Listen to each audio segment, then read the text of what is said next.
मुश्किलें इसलिए आती हैं ताकि आप 2 कदम और आगे बढ़ सकें। दोस्तों, ये बिल्कुल सच है कि मुश्किलें इसलिए आती हैं कि आप उसको देख करके लगातार मेहनत करें और अपने जीवन में कामयाब हों।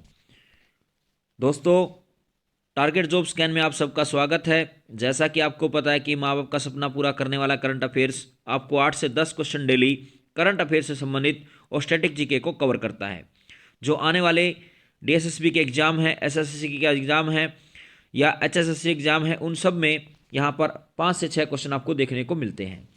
इसके साथ अगर बात की जाए, किस केंद्रीय मंत्री ने नीति आयोग के प्लेटफॉर्म नीति फॉर स्टेटस को लॉन्च किया है, तो ये किया है, आप कह सकते हैं, अश्विनी वैष्णव ने। यानी अश्विनी वैष्णव ने, जो हमारे केंद्रीय मंत्री हैं, उन्होंने नीति आयोग के प्लेटफॉर्म नीति फॉर स्टेटस को लॉन्च किया है। इसके साथ साथ अगर बात की जाए, संचार, रेलवे, इलेक्ट्रॉनिक्स और आईटी मंत्री अश्विनी वैष्णव ने सरकारी थिंक टैंक नीति आयोग का प्लेटफॉर्म नीति फॉर स्टेटस लॉन्च किया, जो एक डिजिटल सार्वजनिक बुनियादी ढांचा है। इसके साथ ही उन्होंने नीति आयोग में विकसित भारत रणनीति कक्ष का भी उद्घाटन किया। यानी इसके साथ उन्होंने नीति आयोग के साथ में एक विकसित भारत नीति कक्ष का भी उन्होंने उद्घाटन किया है। और अश्विनी वैष्णव जो हमारे संचार, रेलवे और इलेक्ट्रॉनिक्स और आईटी मंत्री हैं। इसके साथ अगर बात की जाए, भारत के लिए 100 टेस्ट मैच खेलने वाले 14वें खिलाड़ी कौन बने हैं, तो उनका नाम है रविचंद्र अश्विन। रविचंद्र अश्विन की अगर बात की जाए तो ये भारत के लिए 100 टेस्ट मैच खेलने वाले 14वें खिलाड़ी बन गए हैं। उन्होंने यह उपलब्धि धर्मशाला के हिमाचल प्रदेश के क्रिकेट एसोसिएशन स्टेडियम में हासिल की है और यह मैच इंग्लैंड के खिलाफ खेला जा रहा था। और साल 2011 में इन्होंने नई दिल्ली में वेस्टइंडीज के खिलाफ इन्होंने अपना क्रिकेट के अंदर, आप कह सकते हैं, पांव रखा। और अश्विन के अलावा अगर बात की जाए तो इंग्लैंड के खिलाड़ी हैं जॉनी ब्रेस्टो, भी इंग्लैंड के लिए अपना 100वां टेस्ट खेल रहे हैं। इसके साथ अगर बात की जाए, हाल ही में किस देश ने अपनी मुद्रा का अवमूलन किया है, तो वो किया है मिस्र देश ने। यानी मिस्र देश ने अपनी मुद्रा का अवमूलन किया है। इसके साथ अगर बात की जाए, केंद्रीय बैंक द्वारा ब्याज दर में भारी बढ़ोतरी के बाद मिस्र ने साल 2022 की शुरुआत में चौथी बार अपनी मुद्रा का अवमूलन किया है। मिस्र ने अपनी मुद्रा में 35% से अधिक का अवमूलन किया है। मिस्र पूर्वोत्तर अफ्रीका को मध्य पूर्व से जोड़ने वाला देश है। इसकी राजधानी काहिरा है और इसकी मुद्रा का नाम है पाउंड। यानी मिस्र की राजधानी का नाम क्या है, काहिरा, और इसकी मुद्रा का नाम क्या है, पाउंड। और कितने परसेंट के आप कह सकते हैं, इसमें आप कह सकते हैं मिस्र देश ने अपनी मुद्रा में अवमूलन किया है, तो 35% से अधिक आप कह सकते हैं अवमूलन किया है। इसके साथ अगर बात की जाए, एनपीसीआई ने ब्लॉकचेन और आर्टिफिशियल इंटेलिजेंस के क्षेत्र में सहयोग के लिए किसके साथ समझौता किया है या किसके साथ हाथ मिलाया है, तो वो मिलाया है आईआईएससी बेंगलोर के साथ।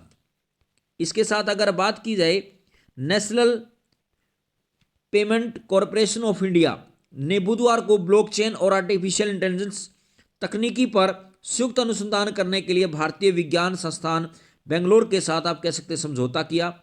और इसके तहत स्केलेबल ब्लॉकचेन प्लेटफॉर्म और मल्टी मॉडल एनालिटिक्स पर फोकस किया जाएगा।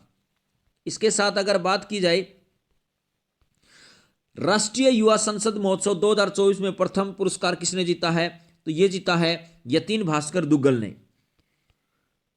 अगर बात की जाए, राष्ट्रीय युवा संसद महोत्सव 2024 में हरियाणा के यतीन भास्कर दुग्गल ने प्रथम पुरस्कार जीता, जबकि तमिलनाडु की वैष्णव पिचाई ने दूसरा पुरस्कार जीता और राजस्थान की कनिष्का शर्मा ने तीसरा पुरस्कार जीता।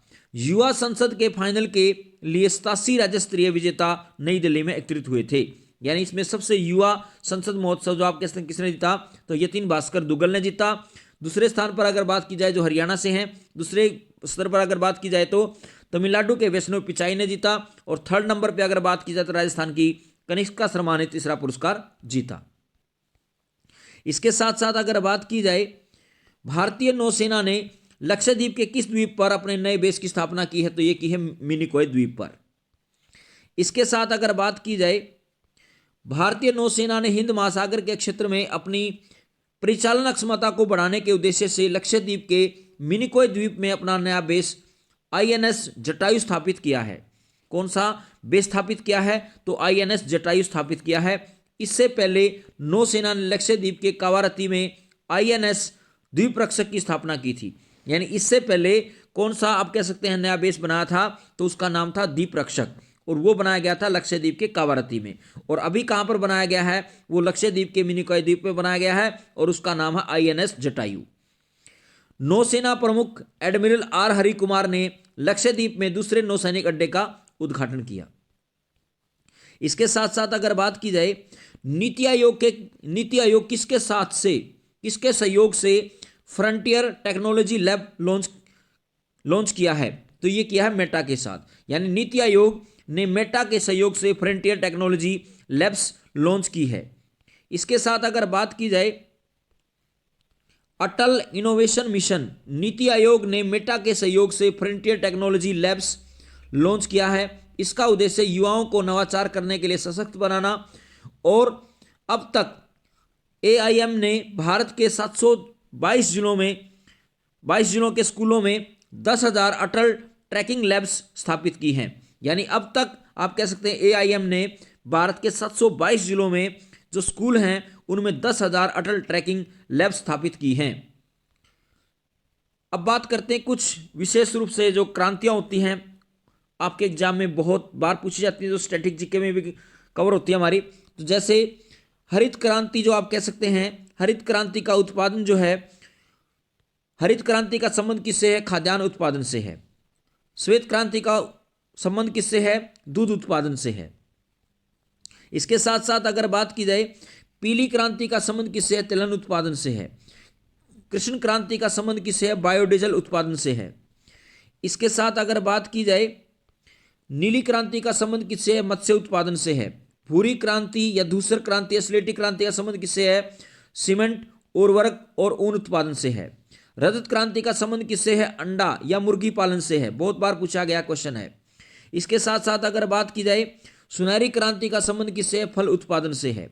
अमृत क्रांति का संबंध किससे है? नदी जोड़ो परियोजना से है। गोल क्रांति का संबंध किससे है? आलू से है। इंद्रधनुषीय क्रांति का संबंध किससे है? सभी क्रांतियों पर निगरानी रखने के लिए इंद्रधनुष क्रांति लाई गई थी। इसके साथ अगर बात की जाए कृष्ण क्रांति का संबंध किससे है? बायोडीजल उत्पादन से है। लाल क्रांति का संबंध किससे है? टमाटर से है और मांस उत्पादन से है। गुलाबी क्रांति का संबंध किससे है? झींगा मछली उत्पादन से। बहुत बार पूछा गया क्वेश्चन है। बादामी क्रांति का संबंध किससे है? मसाला उत्पादन से है।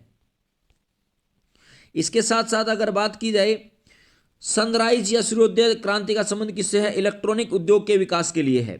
गंगा क्रांति भ्रष्टाचार के खिलाफ सदाचार पैदा करने हेतु Waterman of India Rajendra Singh द्वारा आप कह सकते हैं लॉन्च की गई थी। सदाबहार क्रांति का संबंध किससे है? तो जैव तकनीकी से सदाबहार क्रांति का संबंध है।